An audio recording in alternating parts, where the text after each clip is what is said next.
I think it's important that we share, that we communicate, that we are open, and that we grow together to achieve. Because we are the voice of what wellness is about, and it's up to us to spread the message.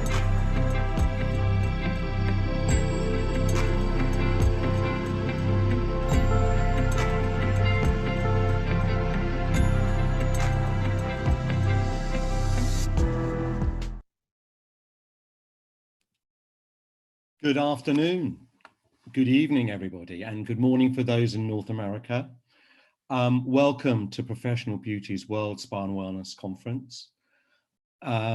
We have over yesterday, today, and tomorrow 70 speakers. And what we've tried to do is really cut out, if you excuse my language, the bull and get to the point.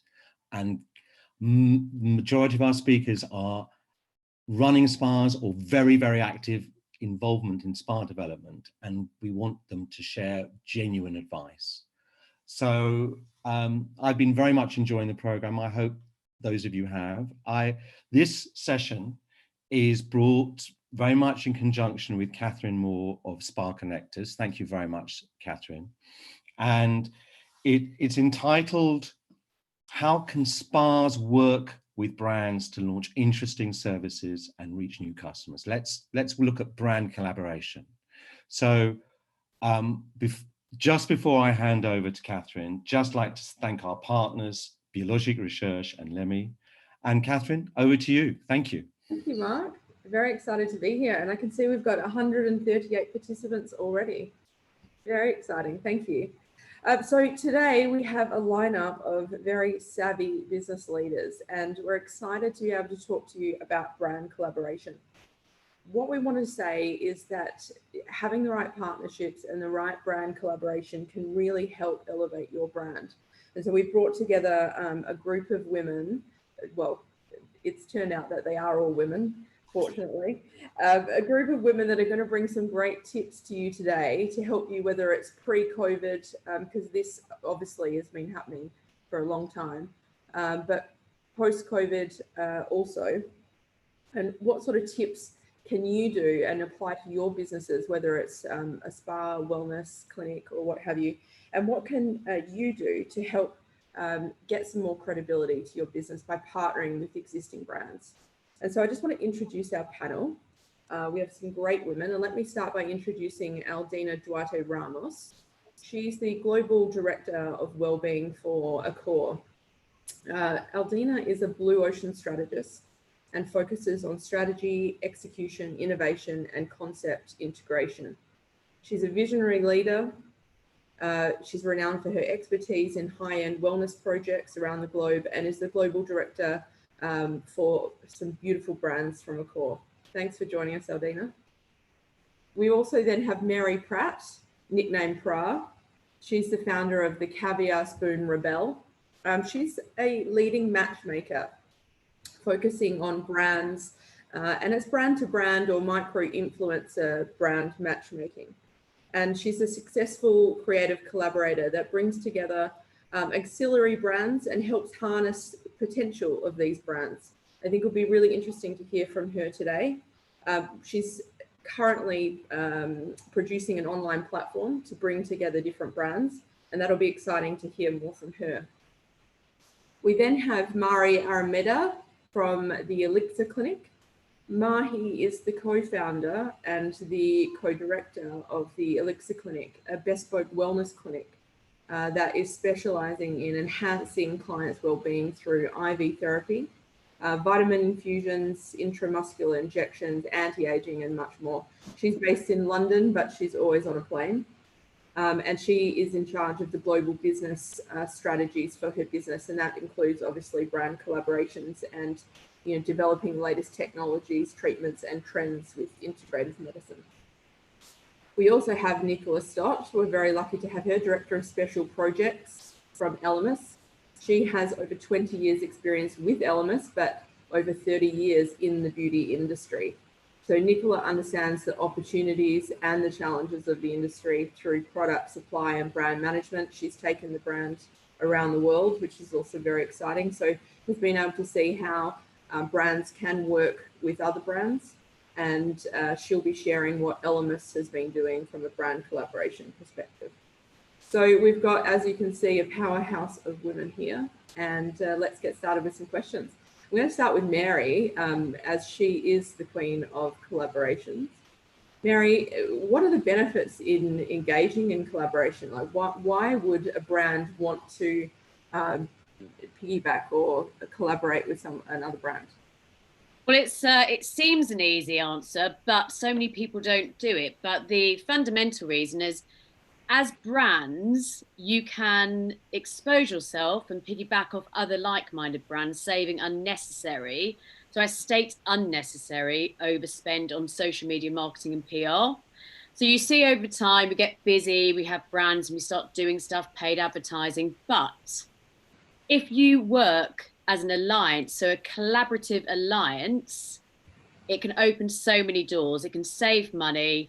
It can allow you to stick at what you are good at without diversifying, but bringing in the experts who are good from other angles. So there's many benefits. So it's a fabulous way to do it, but it has to be done properly.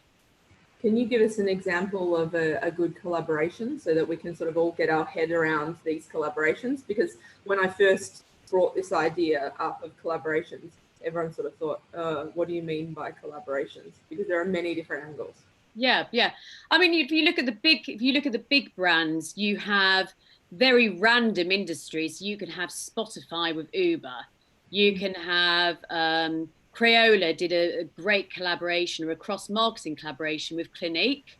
So that's a great collaboration. Rimowa with Off-White. So you had the suitcase with the designers. So there's so many different ways you can do it with brand to brand or influencer.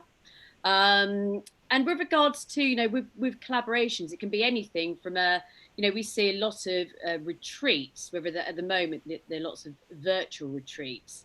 And I was looking at the other day and they had some people speaking, but they're missing the key thing of a collaboration was saying, well, if you have a yoga specialist, which is doing an online session, then a collaboration would be a very cool, funky yoga wear brand, which you could actually send to the house before you start doing the sessions. So there's so many things. And from a collaboration point of products, if you think about, product as such, which you could collaborate with an illustrator with an aligned market. So there's a number of ways you can do it. And I could really talk about this for hours, but it's looking at every single touch point and saying, is that possible to collaborate with someone? And that can either be on a barter, a split rate, or a paid project.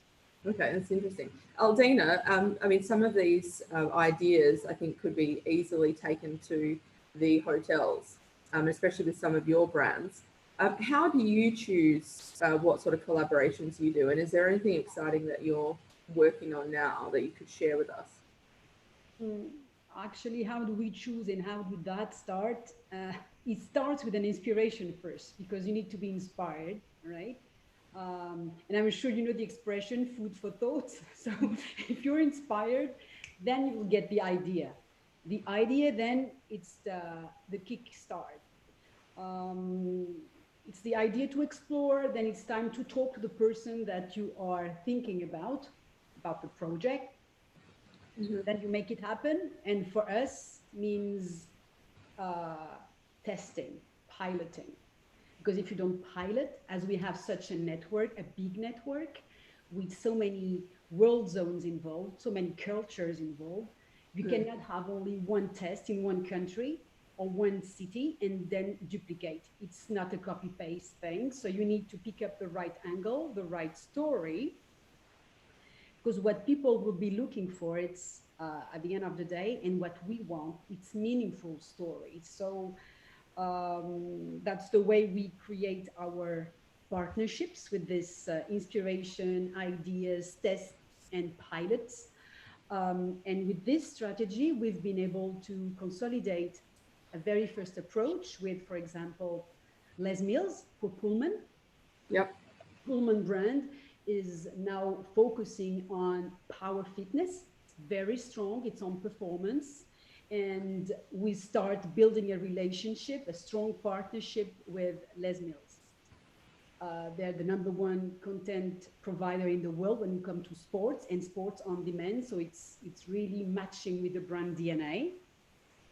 So that's the first example. Les Mills with Pullman. Okay. So I've got a question. Actually, I've got two. Yeah. Okay. First question, when you say you pilot these things, which is obviously important, how do you measure these pilots? Because a lot of these sorts of concepts or collaborations take some time to get traction. So how would you measure it and say that it's successful or not successful, and then decide whether to move it on to another? I think that's something that our audience would like to hear. Yeah. So there are a few barometers for us to understand how it's successful.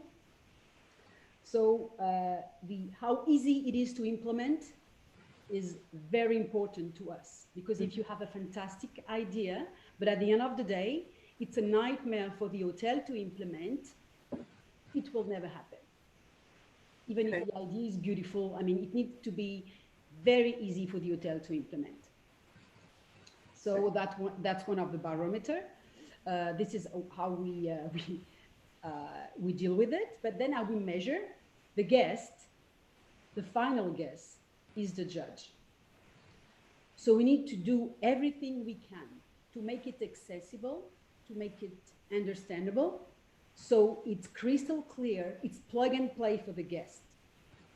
And if everyone understands it, then it's easy, you know, and then the team can be proud of this new product. And then when we have a proud team, then it's easy.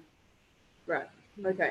So the guest feedback from whether it's a survey or whatever, that sort of feedback then is able to give you the data that you can then decide whether you move forward. With no guest feedback, there is no way that we can move forward. So we need to monitor this guest feedback. Then what's also interesting, depending on at level this collaboration is, but also we look at the revenue streams as well, depending on what we want to achieve with that. But revenue streams are also important. Yep. And also we look at brand image, of course. Mm-hmm. And what we want is to create meaningful stories at the end of the day. So we want this to match with the DNA of our brand. So this is also very, very important. That sort of answers my second question, which is how would you choose a brand like your fitness brand, Les Mills, that you're doing? How did you choose that? And obviously what you're just saying now, it comes down to brand fit and does it have the same pillars or values, etc., that fit inside? Yeah. We definitely have to share the same ambition.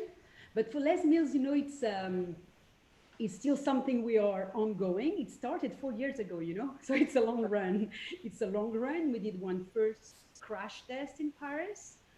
Then we did another real pilot in Pullman-Bercy with the trip live. This is really interesting. And now we are moving on with a more broad partnership all over the world. And why we chose them was because we did share the same values, of course, but we wanted a strong partner able to support us all around the world. You know, we needed to count on the content all over the world. No surprises. Boom. Yeah. Okay. So they've got that consistency, the credibility that you can rely on. So, like Mary, sorry to interrupt, Mary. I mean, we talked earlier about the fact that, you know, it doesn't always have to be big brands that you would collaborate with, big existing credible brands, but I mean, that certainly helps. What about these smaller brands that want to get a leg in? And sorry, guys, I will ask you some questions. Sure. No, absolutely. I mean, I think we've, you know, I call that the Big Bang collab. So, you know, you've got big brand, Les is big followers, you know, a collaboration like that is going to take time. So that's your, you know, your big, audacious, hairy goals of where you want to be in the collaboration side. But then you've got so many collaborations which you can do here and now. And, you know, it's not about keeping customers happy, it's keeping customers loyal. And loyal customers like to have some change, they like to have new ideas. And one brand, and it's not pitching the brand, but Six Senses are very good at boutique collaboration. So they bring in visiting practitioners who have a very, very strong following. And their strong following tends to be of a right level in terms of their persona audience. So the salaries, the banding, they can afford that type of venue. The W in Oman, you know, they have Paola Body Bar, so she's a celebrity trainer in London, but her following is like a cult. They will go where Paola goes. So it works with that type of hotel. So you've got the big bang collaborations, then you have the small, and then obviously you have the latch collaborations. And I call it latch because it is a latch up or down. So you can have a really big brand who may be missing something because they're too big. So they sometimes latch on to a small emerging brand, whether that's a good or a service. And it's a win-win because a smaller brand gets coverage, the big brand gets their audience. You know, one of the examples on a product was Drunk Elephant. You know, that was bought for 845 million because they were missing the market of the young generation who wanted clean, raw beauty. So that's why it's sold. So, you know, there's a mix of collaborations, but that's a great example of, you know, that your big bang. And once it's implemented, you'll really see the ROI from that. Okay. So, Mahi, let me ask you a question because I think that this conversation right now really applies with your business. You have a business that has what I see shot to stardom. You're partnering with the Ned Soho House Group. You're in Harrods in the Wellness Centre. You know, some of these brands that are, you know, truly icons in the industry globally, very well known. What you created, though, from a brand perspective, is also very professional, very well done. So that also is obviously very credible. What do you look for when you're partnering with brands from a partnership perspective in the way of an operation? But then also, what do you look for when you're bringing brands internally, and how does that sort of look for the Elixir Clinic? Oh, thank you, Kathryn. Really for us, the most important thing is, I mean, Elixir can be either standalone or an added value, especially as you mentioned, like all our collaborations so far, either hotel collaborations or even with Harrods. Oh, I forgot to mention your hotel collaborations as well. Oh, yeah. Mandarin Oriental. We had the Corinthia collaboration. We were at the Six Senses in Coachella this year as well. So those collaborations is where Elixir really becomes an add-on on their existing business model, and that we offer unique wellness services. So it's basically the integration of having a spa with the medical side, with the wellness side rather, or a department store that is a lifestyle approach, but you can also have your wellness treatments in the between shopping. So for us, when we opened up, like at the beginning, like any other clinic, we had started by just having our local wellness resorts. But now what we're doing is, and what is being working on, and for us, the most important thing is to, of course, expand like any other business, but it's super important to find other brands that we can collaborate with. And for us, for Akane and I, my business partner, the most important thing is for that brand to share the same value, to understand what wellness means, share the concept. And for me, at the end of the day, it's my customer journey, my customer satisfaction. So if my clients are happy at the end of the day, and if they can multitask and do things in parallel, then for me, that is a successful partnership. And our following, it's the same, like anywhere in the world you go, when it comes down to wellness, we all look into, like even when you go on holidays, you will always search for the hotel you're going to stay in and what that hotel has to offer. So it comes really down to the offering as well. So the answer to your question, Kathryn, will be really the most important thing is the brand value, how the engagement with the brand can be. Sharing the same vision always makes things so much easier because speaking the same language is so good, and having the same long-term picture is just moves operationally much faster. Brand awareness in the added value side, like everybody nowadays. And during this pandemic, we all realized as well that we all want to do more things in one time, and you value your time more than ever.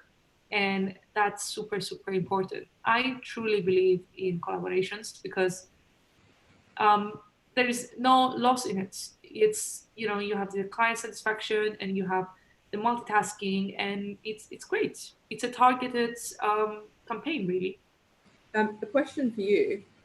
So would you say that your business would be in a different place today if you hadn't have partnered with Harrods and the Wellness Centre, which you've been with them now for how many years? It's been now, well, we completed almost 3 years, and we are like on the next the next 3 to 5 years now. Let's see. So, yeah, do you feel like that collaboration, that partnership really took your business to a different level that perhaps you wouldn't have had if you didn't have that brand association? So yes and no, because for us as well to get into a collaboration with Harrods and be a concession in Harrods, of course the brand awareness was already there. So what we focused on when we opened Elixir in 2013 was to build a brand and a clinic that safety and client journey, and being a medical wellness practice, because that's where the gap was. There were so many wellness centers, but none of them were actually following basic qualifications. And us stating it out there and actually being out there providing treatments in wellness and prevention, and just long-term well-being, it was what took us almost 3 years. So when I approached Harrods back then, they were open to the idea because they genuinely wanted to open a wellness center on the 4th floor in the middle of the department, which our vision matched. Now, of course, being in such a reputable department store, is a luxury department store, is been a great collaboration for our brand, and it has created even more brand awareness, which we can see worldwide. But Harrods is not only a department store, like has a soul. And I really enjoy being there because the vision is so important, and their vision was very clear from day one. And we absolutely loved and enjoyed being there. And we were the first clinic doing IV infusions in the middle of a store, or setting up a clinic in the middle of a store. And what the Harrods team has done is remarkable, because it's the only and first wellness center hosting different doctors and nurses and practitioners in a store. It's absolutely fantastic. But that wasn't it only. When we decided to really expand towards having collaborations with different facilities, the whole concept of our clinic kind of, changed. Whereas at the beginning it was standalone clinics, now we realize that there's so much more you can give out, and you can actually become a very, very great added value to hotel spas. Like, how many of us travel around the world and we choose to go to retreats when we have the time to do it? Or how many of us right now, we won't be able to travel even, we will just choose the best hotel spas around our area, and we would just go and have a spa day or a spa weekend. So vacations are going to be big very soon. Exactly. And what we wanted to do in the hotel collaborations, the concept started with that. Okay, everything about well-being is not only injectables, like it's nutrition, is exercise, it's the spa facilities, the massage and everything else, the products, which is quite important. And when you merge everything together, the results are even better. Yeah, no, I agree. And I want to come back to that. And I'd like Aldina to talk to us about, bringing in concepts like the Elixir Clinic and things like that into hotels, because I think that's very relevant to our audience. But I want to ask Nicola to talk to us about brand collaboration for Elemis. I mean, I've been a big fan of Elemis, worked with Elemis for many years. And what would always excite me is when you brought out a new bag that collaborated with the latest designer, and I've still got actually the Alice Temple one that you did a few years back. It is falling apart a little bit. And I saw that you just recently did another collaboration with a local British designer. Yeah. So can you tell us a bit about that? Because I think Mary was talking a bit about collaborations in that sort of sense. Yeah. But I don't see many skincare brands doing these sorts of collaborations. And I want to know, like, why has Elemis done it, and what has it done for the brand? Yeah, actually, it's something which we really started. I recall the first time we did one was about 19 and a half years ago, actually, nearly 20 years ago now. And the first one we went, big or go home, and we did it with Mulberry. And it was a phenomenal. Wow, I'd love to have one of those. Yeah, listen, has anyone got any of them? Anywhere, start there. And I think that collaboration, as with all of them that we've done since, really embody true partnership and collaboration, very much in about, how we all are, because we have a global responsibility to our partners. The reason that we do all of these brand partnerships is really to increase that brand awareness, so that all of our partners, whether that be in retail, in spa, online, but also as well across that global reach, US and of course UK, Asia now, as we look to developing Asia there, to really be able to benefit from that halo effect. Both in terms of the online sale, but also driving footfall into and creating additional traffic. Yeah, I guess that's the key, isn't it? You're getting really important for us. But every single one of those partnerships, because to Mary there, who mentioned about Drunk Elephant, who sold for a mere 800 million, we sold for nowhere close to no, we beat them out there. But we had this responsibility to ensure that from an integrity perspective, from a credibility perspective, that any partner we work with really represent our true values as well. And we're very much aligned with that, that real kind of honesty and integrity that we stand for. And, we really like to try and then work always with British brands. And some of them will be bigger brands, as we said there with Mulberry, who we worked with very first of all, but some are also emerging brands, some new designers coming through as well. Misha Nunu, who we worked with 3-4 years ago now, actually, who's very well known now, but when we first started working with her, was much newer, and especially within the UK market. And of course, last year we worked. A question, why did you choose to partner with her as an upcoming brand? Very much for the reasons that we spoke about there, in terms of real kind of aspirational value, that brand fit, and also as well sometimes it can be very much about where they are in their business and what they're looking to achieve from it as well. So it's a real kind of partnership. We're in it together. When we do the partnerships, we really we'll obviously utilize the design on the bag, and going back to the point that we were talking about before, our customers are always looking for newness. What's going to create that buzz, that real kind of newness that brings them back to a brand, or really re-engages their attention, or maybe makes them step into the brand for the very, very first time. And sometimes it might well be, we talk about, especially being of the moment now, our collaboration this year is with Olivia Rubin, and we created the rainbow bag. Well, nobody would have known that the rainbow has become the symbol of, our better times ahead as we are, in this moment in time.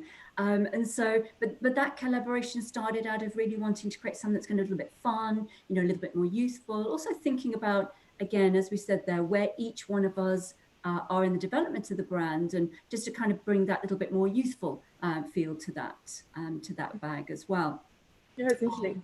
But why do you think other brands are not doing, I guess within our space, other brands are not doing these sorts of collaborations? I see that, I think for a lot of brands, they can be quite single channel. In terms of their business operations. So absolutely, they'll be very, very focused on, where their business channel is. For us as a brand, going back, 6, 7, 8 years ago now, our vision was very much about becoming this omni-channel brand, so whether it's in that retailer, in the brick and mortar, online, looking at all the other ways that we can reach our customer. For us, we're a lifestyle brand, and it's about being where the customer is. And so it was really important to us to be able to make sure that we have all those touch points. And the brand partnerships really allow us to do that and really kind of give us this extended reach. And I think just for some brands that they're very much kind of focused on their particular channel of business. Can I just say something there, Kathryn, on that side? I think it's so good as well from a large global brand who comes in and they embrace emerging talent. And it's, that's where it creates digital content as well. So when we look at social media and people go, oh, social media, well, firstly, live videos are 49% more watched than just a static photo. And where so many of us take Instagram in the wrong way is a news feed. It's not a pretty album. So these stories, that person who you're bringing in, the emerging person, it creates so much content from that collaboration that you just naturally build followers, increase your digital presence, which then you can track to see if it results in sales or footfall. But it's a fantastic approach. Absolutely. Sorry, Kathryn. I was just going to say, obviously we're in the midst of a really challenging time within our industry globally. And I didn't really want to dwell too much on COVID because the rest of the topics and panels that have been discussed this week are really talking about COVID. But, I want to open this up to everyone.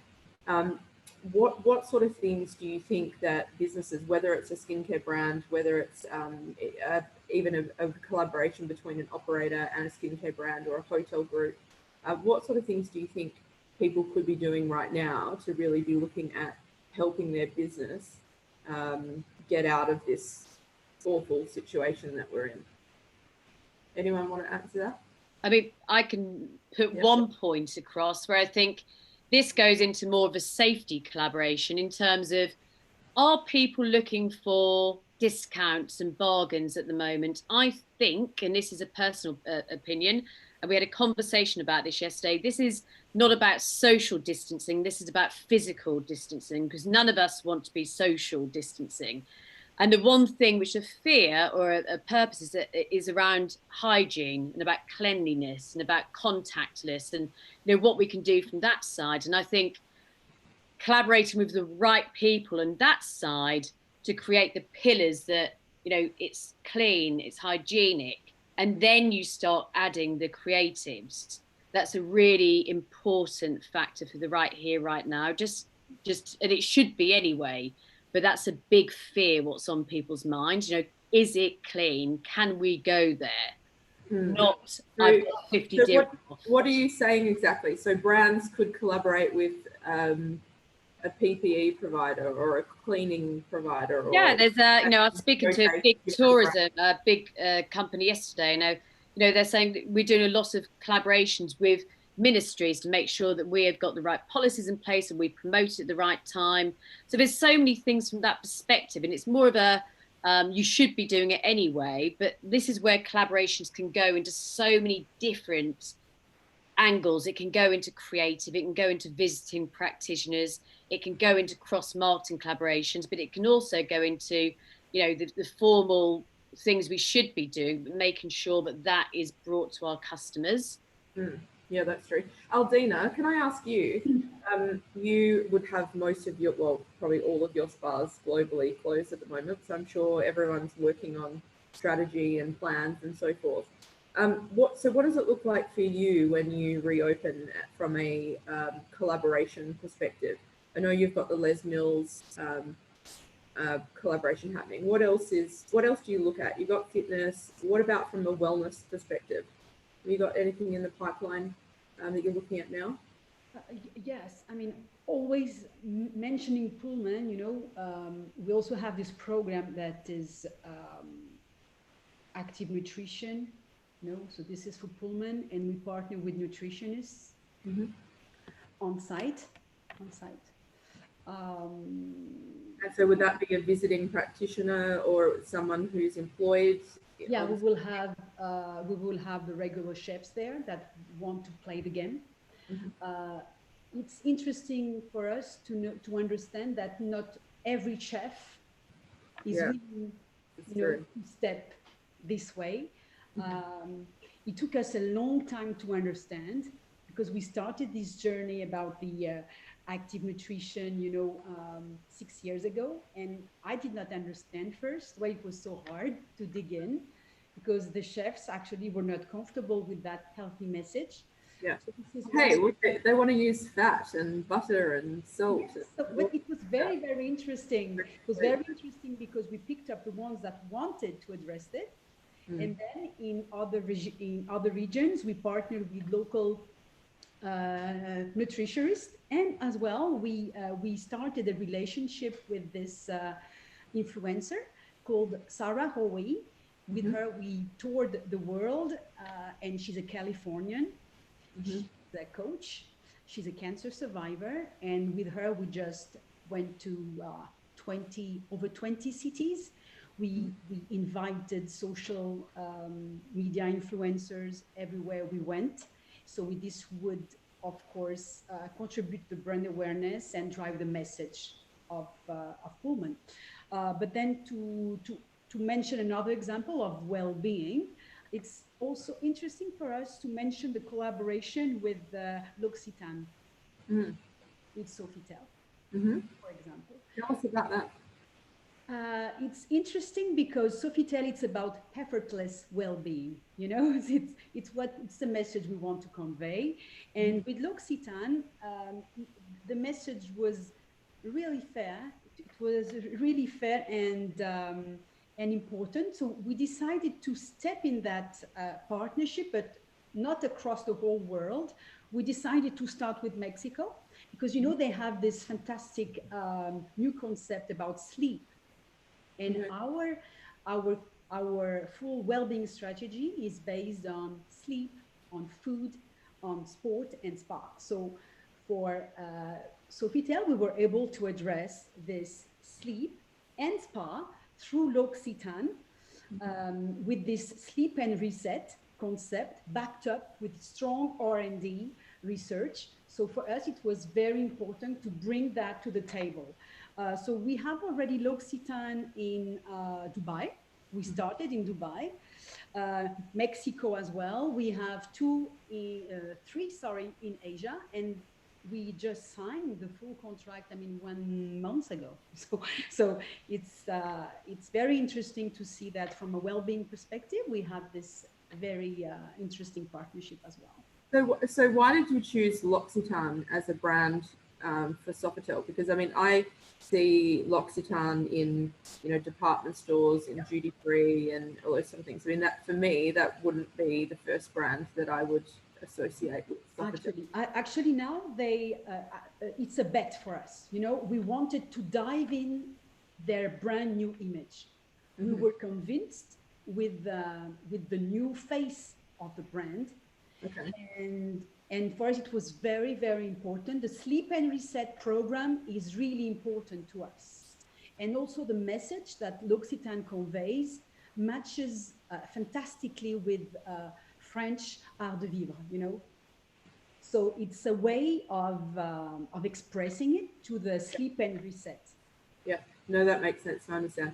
I just wanted to mention that there's one of our viewers here has commented that Hilton has teamed up with the Mayo Clinic and Dettol to create a campaign called Hilton Stay Care, which I think is a very interesting collaboration.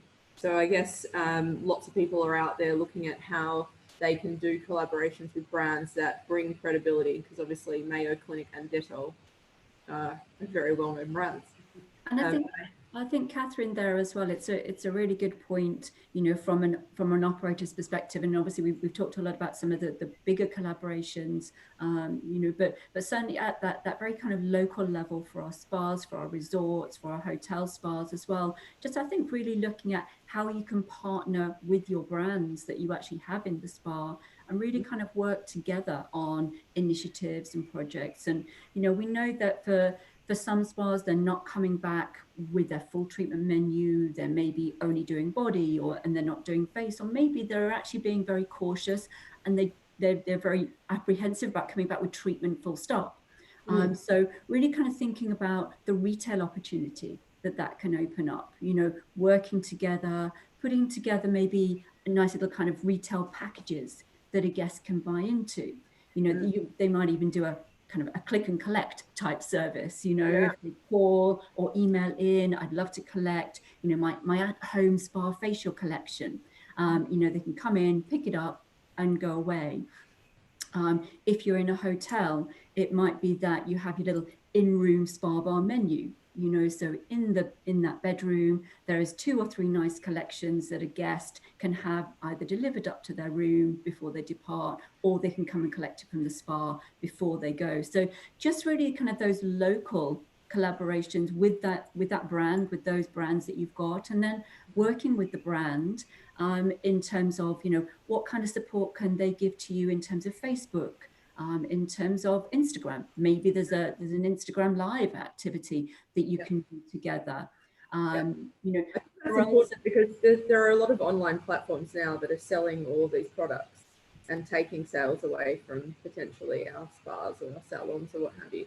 And people want everything now, and it's next day delivery and this, that, and the other. So for our brands out there that we work with, I think it's the duty of the brands with our spas and salons, etc., to really start thinking about how they can work together so that sales still can come from the spas. They need it. And maybe what you're doing in there is you're also putting in a little bounce back to bring that guest back ready when they do feel comfortable, or ready when you are starting to do services again as well. And I did notice on the chat, actually, there was some questions about also cruise ships, which is also another big piece of my business as well. There again, you have a very similar thing. You can do like your in-cabin gifting as well, to the same point. I wonder when people are going to be getting back on cruise ships. Let me tell you, those bookings are looking very strong as we come. Oh, really? Oh, brilliant. Yeah, for sure. I wanted to ask if anyone has had or seen any fatalities when it comes to brand collaborations. And Mary, I'm sure you could answer that. But Mahi, have you got anything that you've seen not work quite so well? Not work quite so well. Any fallout, I guess, or any negative side to brand collaborations? I mean, yes, we did. And when we launched a model, I would say it was around 2017, when we started launching a model that we would just not have a standalone in the country and just do collaborations. It came down to the conclusion that it wouldn't really work. And the reason for that was because not having an existing partner in that country and not having someone there that can take over control if anything goes wrong, it was a bit of a challenge. But that was the one case only, I believe. Other than that, throughout the years, we've learned to be very, very specific on who we chose to partner with, because I think it's really, really important. It's really important to stick to what you know how to do, and to only collaborate with people that they think the same way as well, without really expanding as much and losing really that value and that level of service that you would offer. So I personally I learned to not enter any premises or any collaboration that they might be doing from A to Z and there is actually no identity there. And so the key is to be very strict. Absolutely. And at the end of the day, a collaboration can be successful, but it can also be brand damaging. If it's not the right match. It doesn't mean that there's something wrong in each business. It's just the matchmaking that is quite. I see it more of like a relationship. Really, it's like not a marriage, but it's a relationship. And if it doesn't work, it won't work. But you have to be very, very careful. And that was the one main thing that we realized, that we just need to really focus on what we know how to do and just partner up with other brands that they have the same thing, that, you know, this is what we do and we believe this is going to add value. So it works great for both parties. Mary, have you got some stories that you can share with us? Have I? Crikey. We'll never stop her up. Been doing it a long time. I think the fundamental one is trust between two parties or three parties. And I've pulled out from collaborations as soon as I know a brand is not respecting my brand as much as they're respecting their own, there's an issue. So we have to be in it together. So we've had it with when we've created experiences for a spa in Dubai. We made this beautiful lotions and potions afternoon tea, flew people in. If you all agree to do things such as posting and tagging on your social media pages, because that's where you piggyback off each other's database very easily, and one party's not doing it, that's where the issue starts happening. And what could be a collaborative dream becomes a collaborative fatality. So it's just really, it's the same as hiring people. You have to interview and really assess the behavior as opposed to what's on the CV, because anyone can write something on a great CV and anyone can say, I'm fabulous and I'm a celebrity, this, that, or the other. If you are doing a collaboration and they are doing things which do not align, then you have to get out and not be afraid to get out, to be very clear, very succinct. And the ones who do it properly, they'll win. It's a win-win. If they don't want to do it properly, then you cut it. You're hardcore. I am. Again, I've been doing it a long time. Sure. But at the end of the day, it's your reputation and it's your credibility at stake. So yes, absolutely, I agree. I'm just having a look at some questions because we've got to wrap up in about 13 minutes to be precise. I'm just having a look at what people are writing. If anyone's got any questions other than comments, please pop them in because I'd really like to be able to answer as many as possible. Nicola, you've grown the brand, you've helped grow Elemis globally, and obviously there's different collaborations going to work in different countries. What's the key in really understanding how a brand collaboration would work, say like US? I know you went over there to try and make that happen.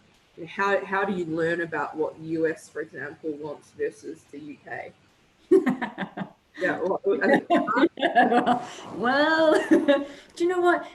To be honest, it's just like everybody. There's a little bit of trial and error that goes in there. And, you know, to Aldina's point, she's laughing, you know, and I, you know, when you talk about piloting and we talk about crash testing, that, to be fair, is just exactly what we do, you know, and we start off, you know, small, you know, without necessarily having too much visibility, but just really kind of getting a feel for it, you know. And of course, particularly in our digital world, everything is so visible, so you can track what that performance is like, what the message, how well it's being received, you know, pretty quickly as well. And also, you know, you try, you know, and do, you know, your due diligence, as Mary said there, to pick the right partners in the first place. You know, you have a gut feeling as to who is going to be, you know, the best partner for you, especially as well.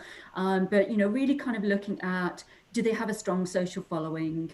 You know, what's their other affiliate brands that they work with? Do they have that cool factor, you know, for us? So, you know, so much is out there, and it's down to us to make sure we're doing that due diligence. But as I said, you know, we start off small, give a little kind of trial and test and learn, and then, you know, we go big, or, you know, we pull back from move on. But we've, you know, we've been pretty lucky so far with that. You've got a great team behind you, so I guess that's sort of we have a phenomenal team, absolutely. And as we said, it's really about this global responsibility that we have to all of our brand partners, because it's, you know, they're trusting us to help drive the awareness, build client acquisition, build loyalty, to Mary's point there, because, you know, not everybody wants to shop online. Not everybody wants to go into a store. Well, they don't trust with skincare that they go through. what they... Exactly.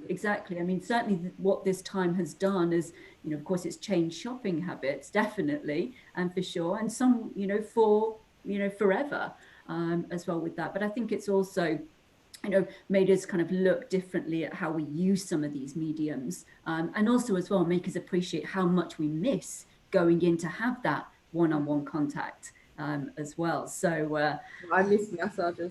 Yeah, exactly. See, Kathryn, you went to have your hair done. We heard right. We're the lucky ones. Really We haven't yet been able to do that here, but we're all dying too. Yeah, sorry, I'm lucky over here. We've got a question here, and I think that I would really like Mary and Mahi to answer it.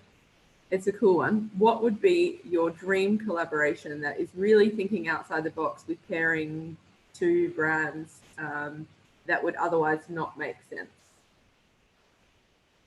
Sorry, put you on the spot with this one.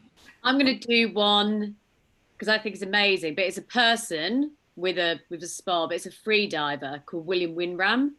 Okay. So he's a world free diver in Hawaii, and he should be in an amazing spa because he's the most incredible person at doing deep meditation.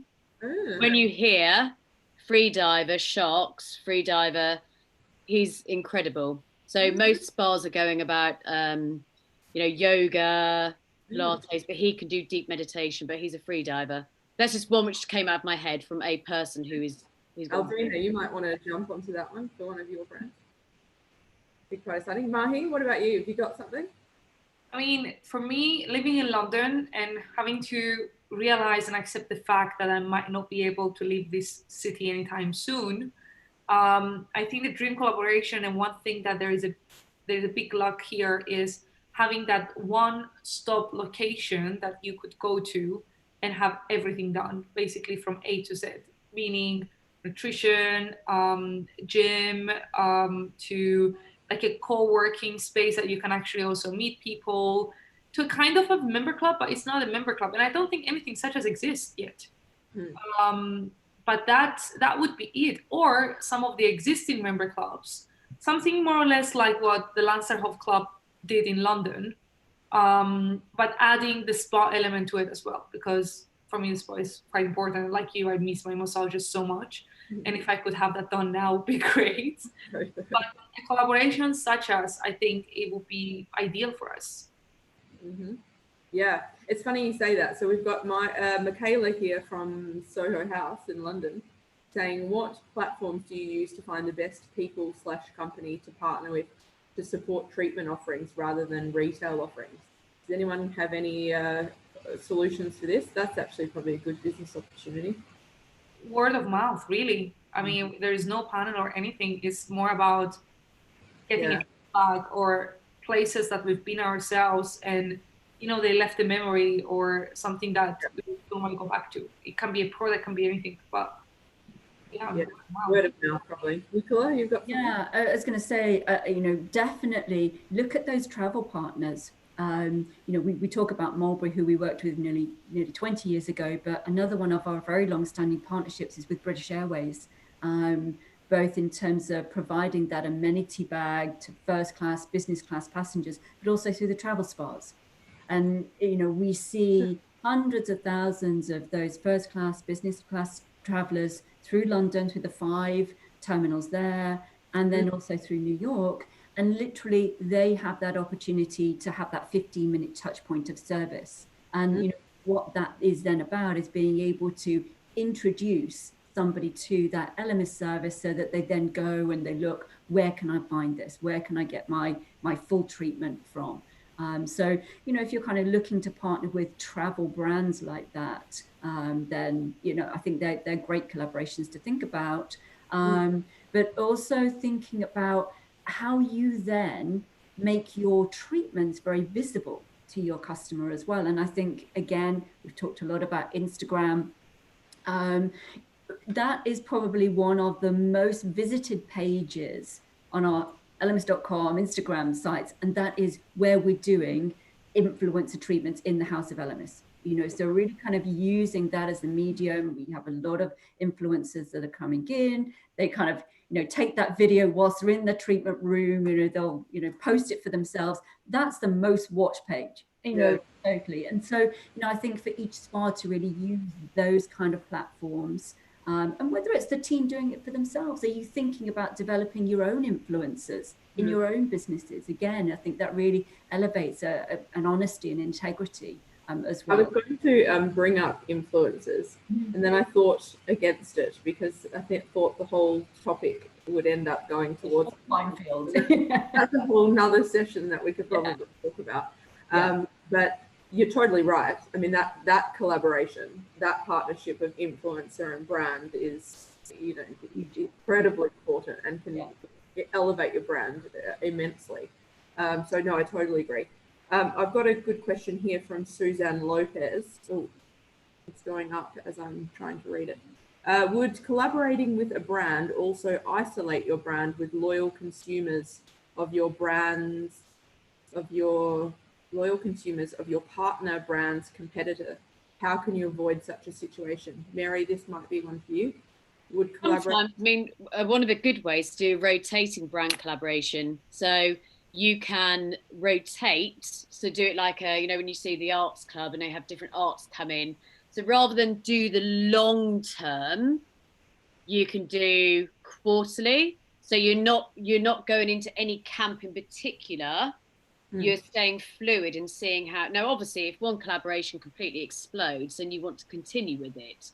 But it's also allows you to be more fluid. And again, these are the kind of things which you could start doing tomorrow. So if you look at your, you know, what's in your spa salon at the moment, I mean, even the tea bags, you know, the tea brands, you should be collaborating with a tea brand which aligns with you, which is privately owned and which can post stuff about you. You can create alliances with collaborations. So you could do an alliance with, if you're a salon, you can do an alliance with a nail bar, a tanning specialist, and do a membership package for your guests, 20% off. It's quick and easy. And then you can kind of move it around. You don't necessarily need to keep the same people, which means you don't get stuck. You know, sometimes a big collaboration, it takes time, and those are good, but sometimes equally the quick and fast and let's go and see what happens is good as well, because the world is spinning very fast. Yeah, no, I agree. I think we've just got time for one more question. We've got 2 more minutes and we're going to get locked out. We've got a question here that says, do you think that with the next trend of more domestic and regional audience traveling in hotels, it's time to partner with local or regional niche brands more than big names already implemented in many places? Or still a big name is the best business driver? Aldina, do you want to answer that? Because I think that would be something that's probably suitable.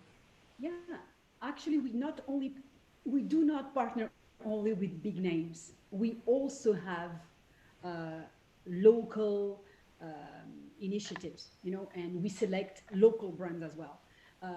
For Sofitel, it's exactly the strategy we are following. We have a big name that is, this name needs to have a French root for us. It's important to the DNA of what we want. And then we pick up the best of the local. You know, so we have fantastic examples for that. In Asia, you have many brands. We have Itsara in Asia, for example. So yes, we definitely are looking for local brands. I guess it's also about supporting local as well, right? You know, we're all struggling everywhere. Yes. So and I don't want to give the idea that we are collaborating with only big names, because that's absolutely not what we are doing. I just gave these examples for the sake of the conference. No, of course. And we only have an hour. We could talk about this forever. And also very important, we are big, but we don't copy paste. That's very important as well to understand. We have a big network, but we never copy paste. Yeah, amazing. Sometimes, you know, L'Occitane cannot be applicable in London, for example. Yeah, absolutely. No, totally agree. This is now we are partnering now with a new brand, a new French brand called Codage in London, Sofitel. Oh, I love Codage. Great brand.